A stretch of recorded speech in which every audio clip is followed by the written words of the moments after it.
Digong Best Dramatic Actor sa Quadcom hearing ngayon kay Vice Presidente Sara Duterte. Abante News, November 15, 2024, ulat ni Eralyn Prado. Tinawag ni Vice President Sara Duterte na Best Dramatic Actor ang performance ng kanyang amang si dating Pamulong Rodrigo Duterte sa pagdinig ng House Quad Committee kaugnay sa madugong war on drugs ng kanyang administrasyon.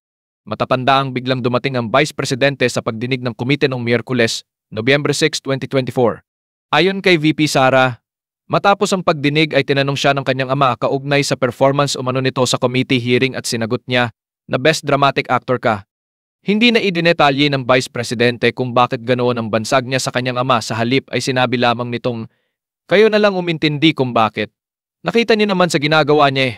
Sa pagdinig ng Quadcom ay nag-init ang ulo ng dating Pangulo na humantong pa sa pag-amba nitong babatuhin ng mikropono si dating Senador Antonio Trillanes IV matapos ipakita ng huli ang umano'y bank documents at paper trails kung paanong nakinabang umano ang mga Duterte sa illegal drug trade sa bansa.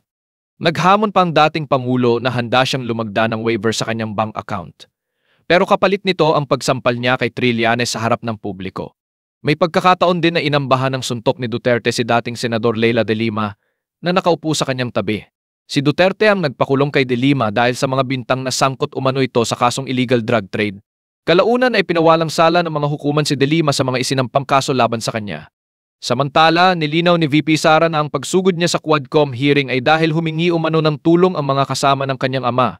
Usually kasi hindi siya nakikinig sa mga kasama niya. So humingi sila ng tulong sa akin na pagsabihan siya. Ayon kay VP Sara na ang tinutukoy ay ang hindi pakikinig ng kanyang ama para kumain dahil sa pagbaba ng blood sugar nito. Nagpaalam ako na excuse na lang siya, but ayaw niya. Pero naniwala naman siya nung sinabihan namin siya na kumain na muna, ayon pa sa Vice Presidente.